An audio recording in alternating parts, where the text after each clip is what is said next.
अथ श्री पितृस्तोत्रम् रुचिरुवाच। नमस्येऽहं पितॄन् भक्त्या ये वसन्त्यधिदेवतां देवैरपि हि तर्प्यन्ते ये श्राद्धेषु स्वधोत्तरैः। नमस्येऽहं पितॄन् स्वर्गे ये तर्प्यन्ते महर्षिभिः श्राद्धैर्मनोमयैर्भक्त्या भुक्तिमुक्तिमभीप्सुभिः। नमस्येऽहं पितॄन् स्वर्गे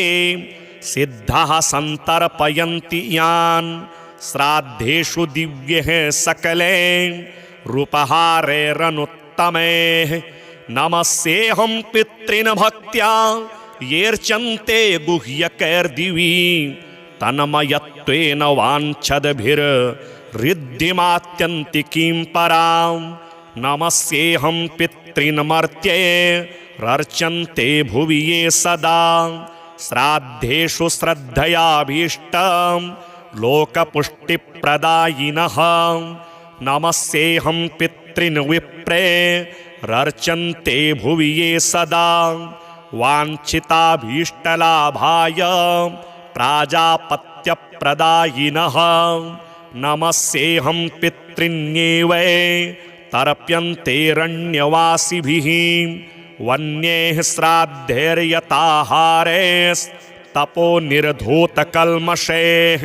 नमस्येऽहं पितॄन् विप्रैर्नैष्ठिकैर्धर्मचारिभिः ये संयतात्मभिर्नित्यं सन्तर्प्यन्ते समाधिभिः। नमस्येऽहं पितॄन् छाद्यै राजान्यस्तर्पयन्ति यान् कव्यैरशेषैर्विधिवलोकद्वयफलप्रदान्। नमस्येऽहं पितॄन् वैश्यैरर्चन्ते भुवि ये सदा स्वकर्माभिरतैर्नित्यं पुष्पधूपान्नवारिभिः। नमस्येऽहं पितॄन् छाद्यै शूद्रैरपि च भक्तितः सन्तर्प्यते जगत्कृत्स्नं नाम्नाख्यातः सुकालिनः। नमस्येऽहं पितॄन् छाद्यै पाताले ये महासुरैः सन्तर्प्यन्ते सुधाहारास्त्यक्तदम्भमदः सदा। नमस्येऽहं पितॄन् छाद्यैरर्चन्ते ये रसातले भोगैरशेषैर्विधिवनागैः कामानभीप्सुभिः। नमस्येऽहं पितृच्छाद्यैः सर्पैः सन्तर्पितान् सदा तत्रैव विधिवन्मन्त्र भोगसम्पत्समन्वितैः। पितॄन्नमस्ये निवसन्ति साक्षाद्दि देवलोकेऽथ महीतले वा तथान्तरिक्षे च सुरारिपूज्यास्ते वै प्रतिच्छन्तु मयोपनीतम्। पितॄन्नमस्ये परमार्थभूता ये वै विमाने निवसन्त्यमूर्ताः यजन्ति यानस्तमलैर्मनोभिर्योगीश्वरः क्लेशविमुक्तिहेतून्। पितॄन्नमस्ये दिवि ये च मूर्ताः स्वधा भुजः काम्यफलाभिसन्धौ प्रदानशक्तः सकलेप्सितानां विमुक्तिदायेनभिसंहितेषु। तृप्यन्तु तेऽस्मिन् पितरः समस्ता इच्छावतां ये प्रदिशन्ति कामान् सुरत्वमिन्द्रत्वमितोऽधिकं वा गजाश्वरत्नानि महागृहाणि। सोमस्य ये रश्मिषु येऽर्कबिम्बे शुक्ले विमाने च सदा वसन्ति। तृप्यन्तु तेऽस्मिन् पितरोन्नतो येर्गन्धादिना पुष्टिमितो व्रजन्तु। येषां हुतेऽग्नौ हविषा च त्रिप्रिये भुञ्जते विप्रशरीरसंस्थाः ये पिण्डदानेन मुदं प्रयान्ति। तृप्यन्तु तेऽस्मिन् पितरोन्नतो ये खड्गमांसेन सुरैरभीष्टैः कृष्णैस्तिलैर्दिव्यमनोहरैश्च कालेन शाकेन महर्षिवर्यैः सम्प्रीणितास्ते मुदमत्रयान्तो। काव्यान्यशेषाणि च यान्यभीष्टान् यतीव तेषां मम पूजितानां तेषां च सान्निध्यमिहास्तु पुष्प गन्धाम्बुभोज्येषु मया कृतेषु दिने दिने ये प्रतिगृह्णतोर्चां मासान्तपूज्या भुवि एष्टकासु ये वत्सरान्तेऽभ्युदये च पूज्याः प्रयान्तु ते मे पितरोऽत्र तुष्टिं। पूज्या द्विजानां कुमुदेन्दुभासो ये क्षत्रियाणां ज्वलनार्कवर्णाः तथा विशां ये कनकावदाता नीलीप्रभाशूद्रजनस्य ये च तेऽस्मिन् समस्ता मम पुष्पगन्ध धूपाम्बुभोज्यादिनिवेदनेन तथाग्निहोमेन च यान्ति तृप्तिं सदा पितृभ्यः प्रणतोऽस्मि तेभ्यः। ये देवपूर्वाण्यभितृप्तिहेतोर्स्रन्ति कव्यानि शुभाहृतानि तृप्ताश्च ये भूतिसृजो भवन्ति तृप्यन्तु तेऽस्मिन् प्रणतोऽस्मि तेभ्यः। रक्ष्यासि भूतान्यसुरास्तथोग्रा तिर्नाशनन्तो त्वशिवं प्रजानाम् आद्यः सुराणां मम रेषपूज्यास्तृप्यन्तु तेऽस्मिन् प्रणतोऽस्मि तेभ्यः। अग्निष्वात्ता वर्हिषदम् आज्यपाः सोमपास्तथा व्रजन्तु तृप्तिं श्राद्धेऽस्मिन् पितरस्तर्पिता मया। अग्निष्वात्ताः पितृगणाः प्राचीं रक्षन्तु मे दिशम् तथा बर्हिषदः पान्तु याम्यां मे पितरः सदा। प्रतीचीमाज्यपास्तद्वदुदीचीमपि सोमपाः रक्ष्यो भूतपिशाचेभ्यस्तथैवासुरदोषतः सर्वतः पितरो रक्ष्यां कुर्वन्तु मम नित्यशः। विश्वो विश्वगुराराध्यो धर्मो धन्यः शुभाननः भूतिदो भूतिकृदभूतिः पितॄणां ये गणा नव। कल्याणः कल्यदः कर्ता कल्यः कल्यतराश्रयः कल्यता हेतुरन्धः षडिमे ते गणः स्मृताः। वरो वरेण्यो वरदस्तुष्टिदः पुष्टिदस्तथा विश्वपाता तथा धाता सप्तैते च गणाः स्मृताः। महान् महात्मा महितो महिमावान् महाबलः गणः पञ्च तथैवेते पितॄणां पापनाशनाः। सुखदो धनदश्चान्यो धर्मदोऽन्यश्च भूतिदः पितॄणां कथ्यते चैव तथा गणचतुष्टयम्। 31 पितृगणा येर्व्याप्तमखिलं जगत् त एवात्र पितृगणास्तुष्यन्तु च मादाहितात्। नमस्येऽहं पितॄन् भक्त्या ये वसन्त्यधिदेवतं देवैरपि हि तर्प्यन्ते ये श्राद्धेषु स्वधोत्तरैः। नमस्येऽहं पितॄन् स्वर्गे ये तर्प्यन्ते महर्षिभिः श्राद्धैर्मनोमयैर्भक्त्या भुक्तिमुक्तिमभीप्सुभिः। नमस्येऽहं पितॄन् स्वर्गे सिद्धाः सन्तर्पयन्ति यान् श्राद्धेषु दिव्यैः सकलैः रूपहारैरनुत्तमैः। नमस्येऽहं पितॄन् भक्त्या येऽर्चन्ते गुह्यकैर्दिवि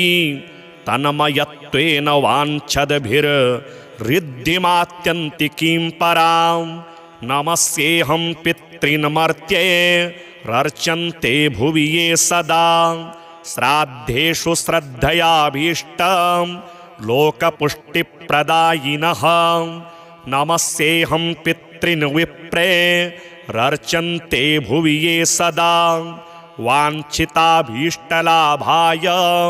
प्राजापत्यप्रदायिनः। नमस्येऽहं पितॄन्येवै तर्प्यन्तेरण्यवासिभिः वन्यैः श्राद्धैर्यताहारैस्तपोनिर्धूतकल्मषैः। नमस्येऽहं पितॄन् विप्रैर्नैष्ठिकैर्धर्मचारिभिः ये संयतात्मभिर्नित्यं सन्तर्प्यन्ते समाधिभिः। नमस्येऽहं पितॄन् छाद्यै राजान्यस्तर्पयन्ति यान् कव्येरशेषैर्विधिवलो कद्वय फलप्रदान् नमस्येऽहं पितॄन् वैश्ये रर्चं ते भुवि ये सदा स्वकर्माभिरतैर्नित्यं पुष्पधूपान्नवारिभिः नमस्येऽहं पितॄन् छाद्ये शूद्रैरपि च भक्तितः संतर्प्यते जगत्कृत्स्नं नाम्नाख्यातः सुकालिनः नमस्येऽहं पितॄन् छाद्ये पाताले ये महासुरैः संतर्प्यन्ते सुधाहारास्त्यक्तदम्भमदः सदा नमस्येऽहं पितॄन् छाद्ये रर्चन्ते ये रसातले भोगैरशेषैर्विधिवनागैः कामानभीप्सुभिः नमस्येऽहं पितृच्छाद्ये सर्पैः संतर्पितान् सदा तत्रैव विधिमन्मन्त्र भोगसम्पत्समन्वितैः पितॄन्नमस्ये निवसन्ति साक्षाद्दि देवलोकेऽथ महीतले वा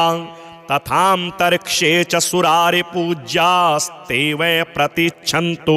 मयोपनीतम् पितॄन्नमस्ये परमार्थभूता ये वै विमाने निवसन्त्यमूर्ताः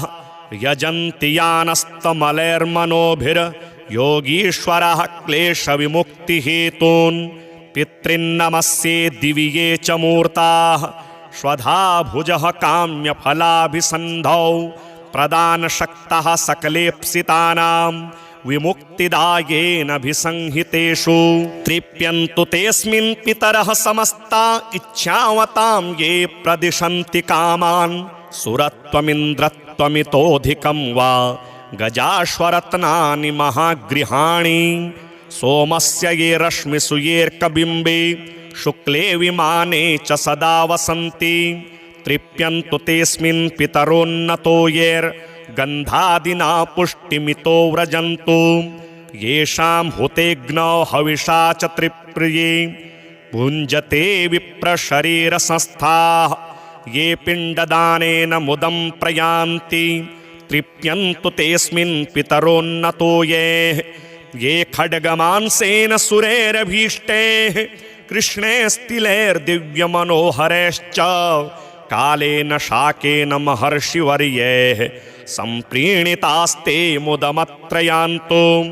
काव्यान्यशेषाणि च यान्यभीष्टान् यतीव तेषां मम पूजितानां तेषां च सान्निध्यमिहास्तु पुष्प गन्धाम्बुभोज्येषु मया कृतेषु दिने दिने ये प्रतिगृह्णतोर्चां मासान्तपूज्या भुवि येष्टकासु ये वत्सरान्तेऽभ्युदये च पूज्याः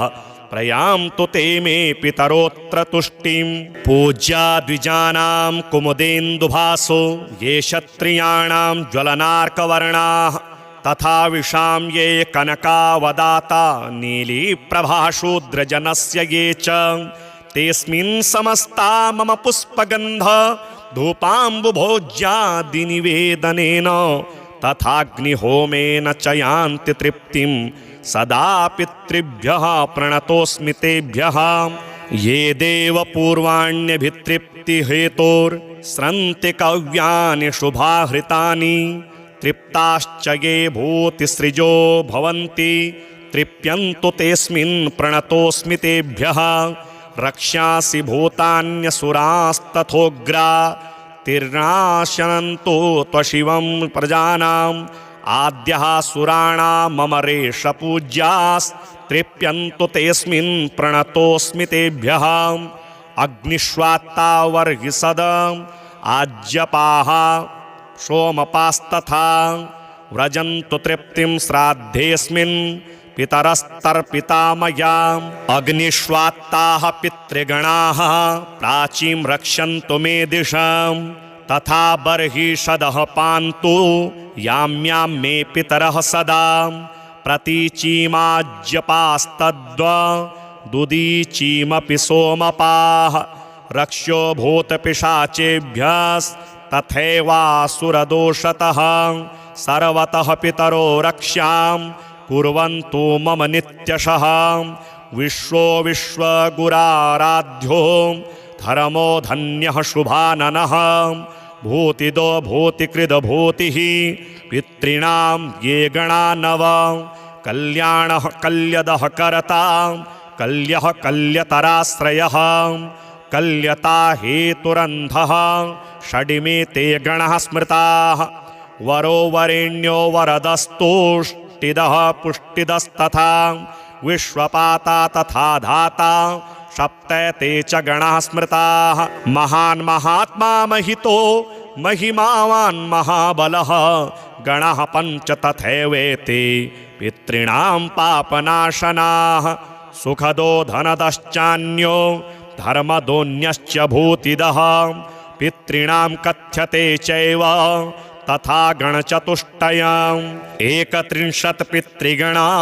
येर्व्याप्तमखिलं जगत् त एवात्र पितृगणास्तुष्यन्तु च मदाहितात् नमस्येऽहं पितॄन् भक्त्या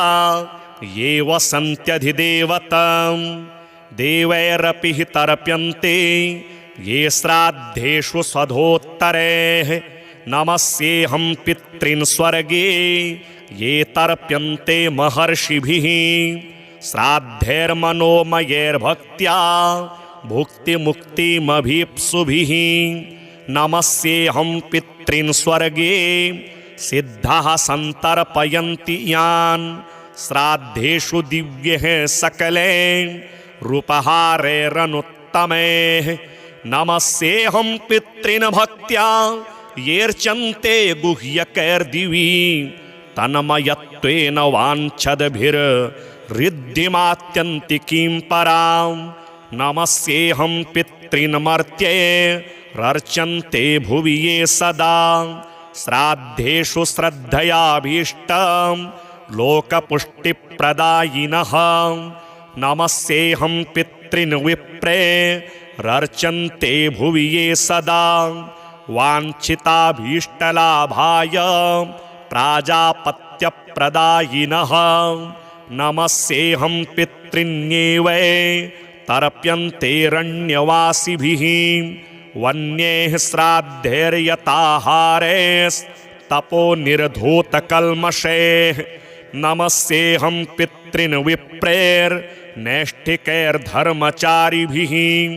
ये संयतात्मभिर्नित्यं सन्तर्प्यन्ते समाधिभिः नमस्येऽहं पितॄन् छाध्ये राजान्यस्तर्पयन्ति यान् कव्यैरशेषैर्विधिवलो कद्वयफलप्रदान् नमस्येऽहं पितॄन् वैश्ये रर्च्यन्ते भुवि ये सदा स्वकर्माभिरतैर्नित्यं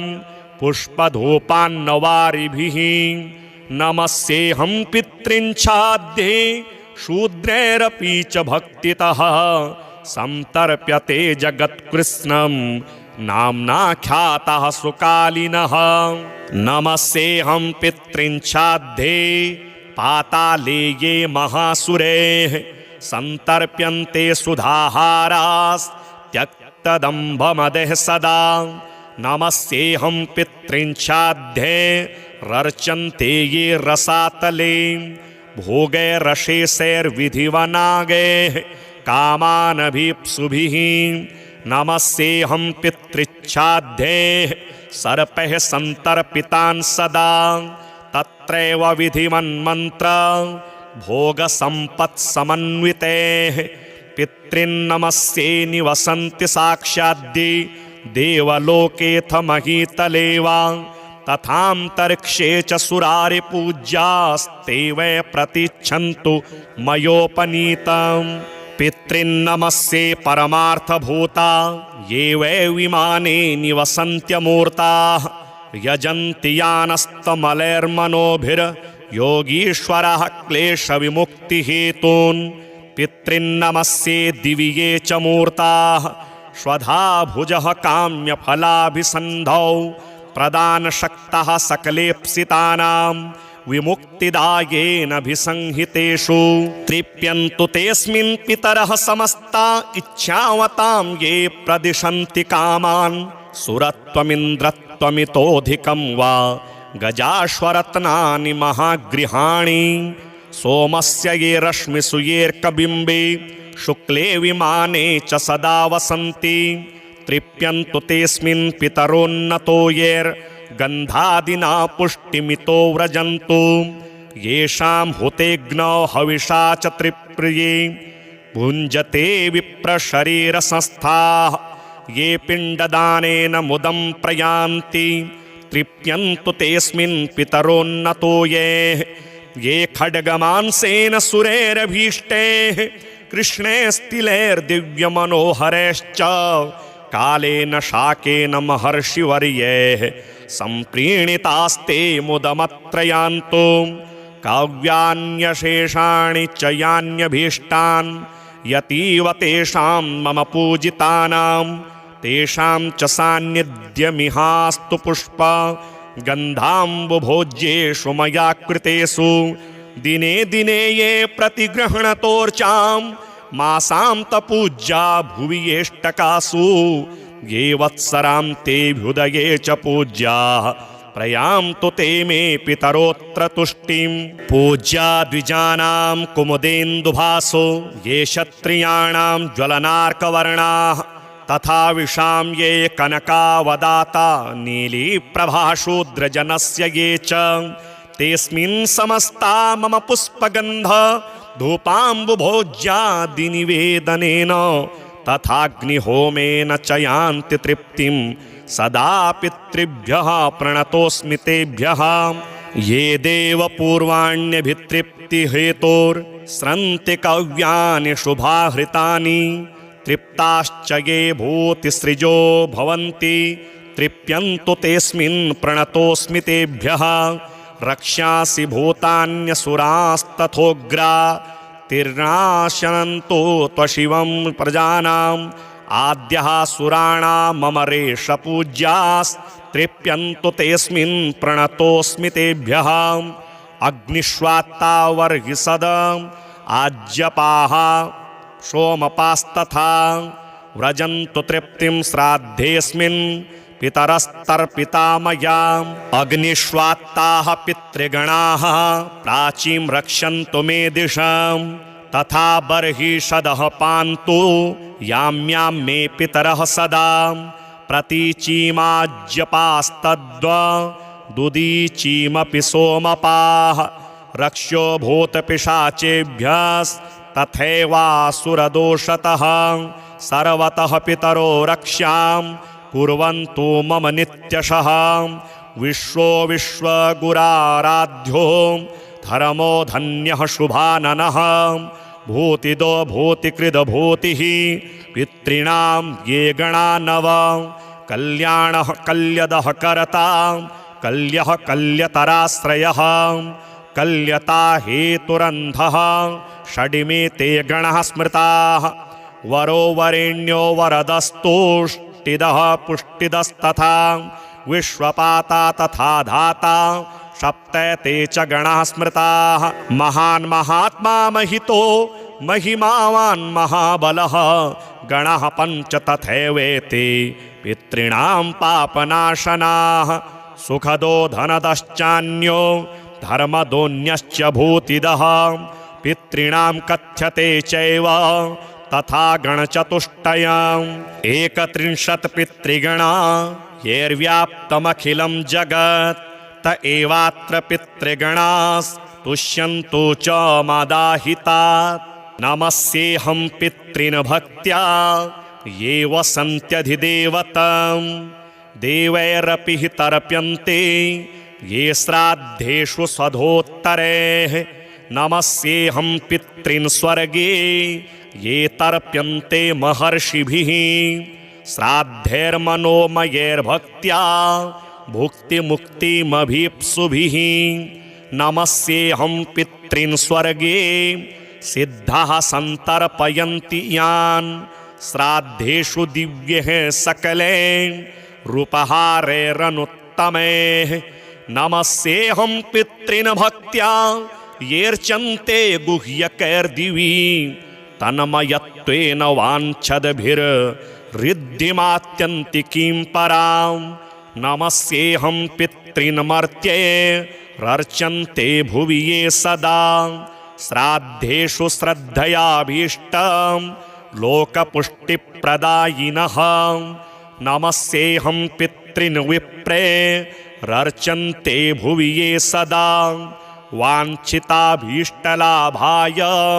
प्राजापत्यप्रदायिनः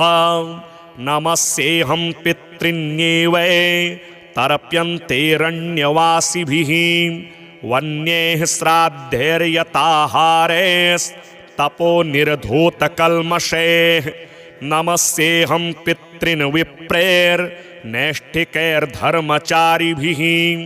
ये संयतात्मभिर्नित्यं सन्तर्प्यन्ते समाधिभिः नमस्येऽहं पितॄंश्चाध्ये राजान्यस्तर्पयन्ति यान् कव्यैरशेषैर्विधिवलो कद्वयफलप्रदान् नमस्येऽहं पितॄन् वैश्ये रर्च्यन्ते भुवि ये सदा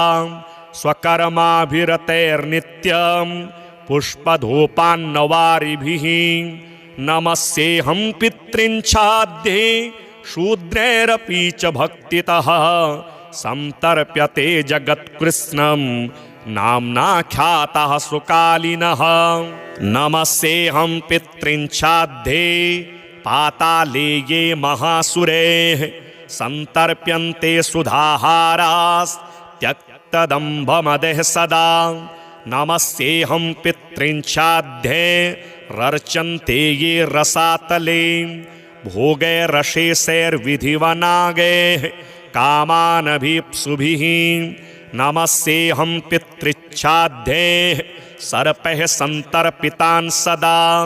तत्रैव विधिवन्मन्त्र भोगसम्पत्समन्वितैः पितॄन्नमस्ये निवसन्ति साक्षाद्दि देवलोकेऽथ महीतले वा तथान्तरिक्षे च सुरारिपूज्यास्ते वै प्रतिच्छन्तु मयोपनीतम् पितॄन्नमस्ये परमार्थभूता ये वै विमाने निवसन्त्यमूर्ताः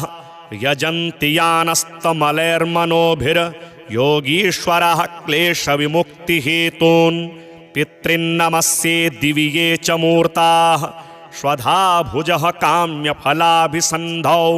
प्रदानशक्तः सकलेप्सितानां विमुक्तिदायेनभिसंहितेषु तृप्यन्तु तेऽस्मिन् पितरः समस्ता इच्छावतां ये प्रदिशन्ति कामान् सुरत्वमिन्द्रत्वमितोऽधिकं वा गजाश्वरत्नानि महागृहाणि सोमस्य ये रश्मिषु येऽर्कबिम्बे शुक्ले विमाने च सदा वसन्ति तृप्यन्तु तेऽस्मिन् पितरोन्नतो येर्गन्धादिना पुष्टिमितो व्रजन्तु येषां हुतेऽग्नौ हविषा च त्रिप्रिये भुञ्जते विप्रशरीरसंस्थाः ये पिण्डदानेन मुदं प्रयान्ति तृप्यन्तु तेऽस्मिन् पितरोन्नतो ये खड्गमांसेन सुरैरभीष्टैः कृष्णैस्तिलैर्दिव्यमनोहरैश्च कालेन शाकेन महर्षिवर्यैः सम्प्रीणितास्ते मुदमत्रयान्तो काव्यान्यशेषाणि च यान्यभीष्टान्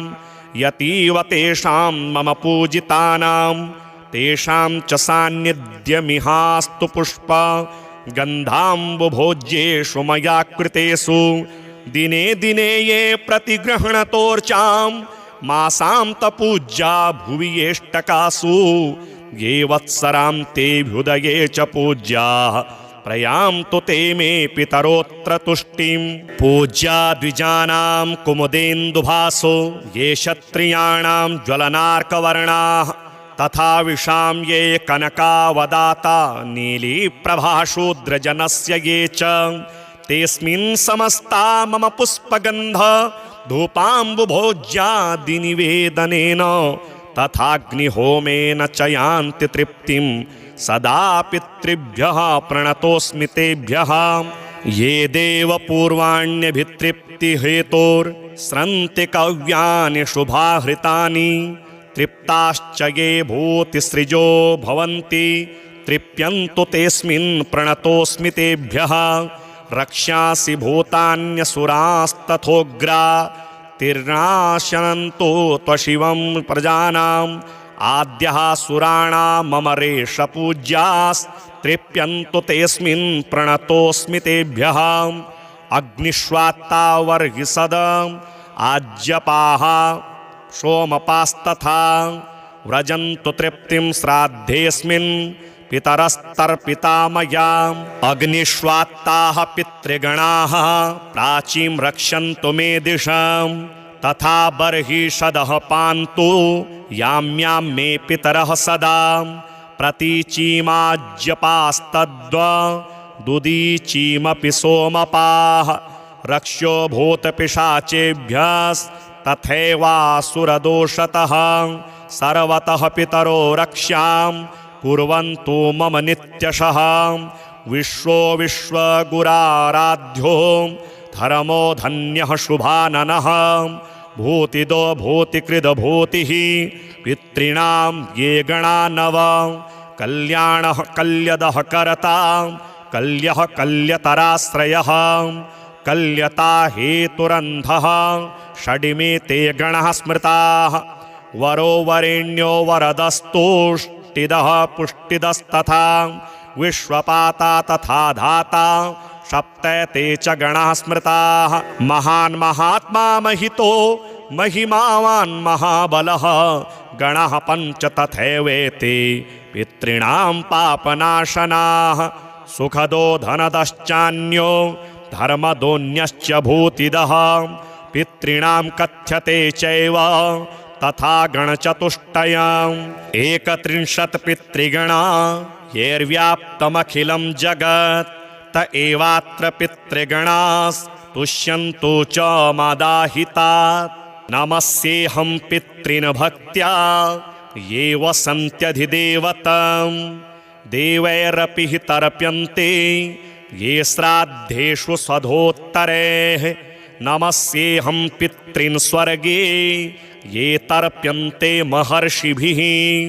श्राद्धैर्मनोमयैर्भक्त्या भुक्तिमुक्तिमभीप्सुभिः नमस्येऽहं पितॄन् स्वर्गे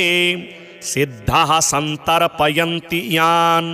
श्राद्धेषु दिव्यैः सकलैः रूपहारैरनुत्तमैः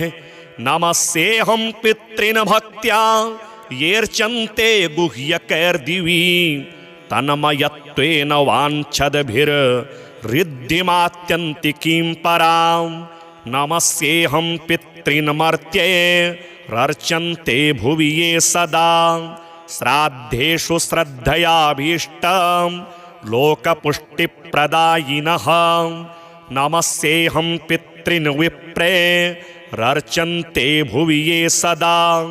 वाञ्छिताभीष्टलाभाय प्राजापत्यप्रदायिनः नमस्येऽहं पितॄन्येवै तर्प्यन्तेरण्यवासिभिः वन्यैः श्राद्धैर्यताहारैस्तपो निर्धूतकल्मषैः नमस्येऽहं पितॄन् विप्रैर्नैष्ठिकैर्धर्मचारिभिः ये संयतात्मभिर्नित्यं सन्तर्प्यन्ते समाधिभिः नमस्येऽहं पितॄन् छाध्ये राजान्यस्तर्पयन्ति यान् कव्यैरशेषैर्विधिवलो कद्वयफलप्रदान् नमस्येऽहं पितॄन् वैश्यैरर्चन्ते भुवि ये सदा स्वकर्माभिरतैर्नित्यं पुष्पधूपान्नवारिभिः नमस्येऽहं पितॄन् छाध्ये शूद्रैरपि च भक्तितः सन्तर्प्यते जगत्कृत्स्नं नाम्नाख्यातः सुकालिनः नमस्येऽहं पितॄन् छाध्ये पाताले ये महासुरैः सन्तर्प्यन्ते सुधाहारास्त्यक्तदम्भमदः सदा नमस्येऽहं पितॄन् छाध्ये रर्चन्ते ये रसातले भोगैरशेषैर्विधिवनागैः कामानभीप्सुभिः नमस्येऽहं पितृच्छाद्यैः सर्पैः सन्तर्पितान् सदा तत्रैव विधिमन्मन्त्र भोगसम्पत्समन्वितैः पितॄन्नमस्ये निवसन्ति साक्षाद्दि देवलोकेऽथ महीतले वा तथान्तरिक्षे च सुरारिपूज्यास्ते वै प्रतिच्छन्तु मयोपनीतम् पितॄन्नमस्ये परमार्थभूता ये वै विमाने निवसन्त्यमूर्ताः यजन्ति यानस्तमलैर्मनोभिर्योगीश्वरः क्लेशविमुक्तिहेतून् पितॄन्नमस्ये दिवि ये च मूर्ताः स्वधा भुजः काम्यफलाभिसन्धौ प्रदानशक्तः सकलेप्सितानां विमुक्तिदायेनभिसंहितेषु तृप्यन्तु तेऽस्मिन् पितरः समस्ता इच्छावतां ये प्रदिशन्ति कामान् सुरत्वमिन्द्रत्वमितोऽधिकं वा गजाश्वरत्नानि महागृहाणि सोमस्य ये रश्मिषु येऽर्कबिम्बे शुक्ले विमाने च सदा वसन्ति तृप्यन्तु तेऽस्मिन् पितरोन्नतो येर्गन्धादिना पुष्टिमितो व्रजन्तु येषां हुतेऽग्नौ हविषा च त्रिप्रिये भुञ्जते विप्रशरीरसंस्थाः ये पिण्डदानेन मुदं प्रयान्ति तृप्यन्तु तेऽस्मिन् पितरोन्नतो ये खड्गमांसेन सुरैरभीष्टैः कृष्णे स्तिलैर्दिव्यमनोहरैश्च कालेन शाकेन महर्षिवर्यैः सम्प्रीणितास्ते मुदमत्र यान्तो काव्यान्यशेषाणि च यान्यभीष्टान् यतीव तेषां मम पूजितानां तेषां च सान्निध्यमिहास्तु पुष्प गन्धाम्बुभोज्येषु मया कृतेषु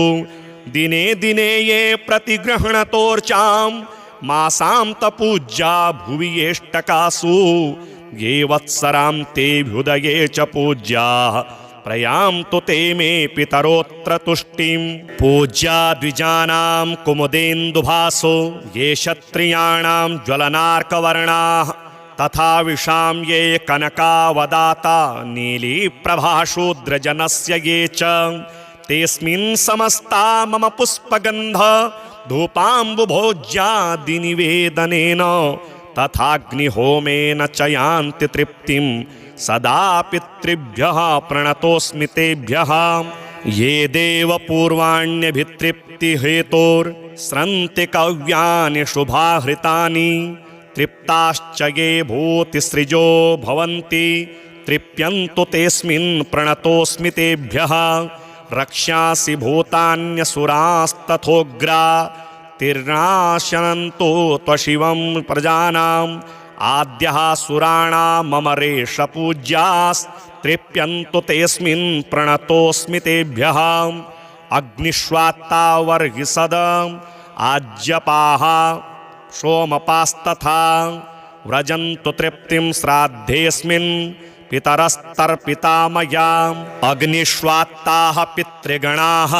प्राचीं रक्षन्तु मे दिशां तथा बर्हिषदः पान्तु याम्यां मे पितरः सदा प्रतीचीमाज्यपास्तद्वदुदीचीमपि सोमपाः रक्ष्यो भूतपिशाचेभ्यस्तथैवासुरदोषतः सर्वतः पितरो रक्ष्यां कुर्वन्तु मम नित्यशः विश्वो विश्वगुराराध्यो धर्मो धन्यः शुभाननः भूतिदो भूतिकृदभूतिः पितॄणां ये गणा नव कल्याणः कल्यदः करता कल्यः कल्यतराश्रयः कल्यता हेतुरन्धः षडिमे ते गणः स्मृताः वरो वरेण्यो वरदस्तुष्टिदः पुष्टिदस्तथा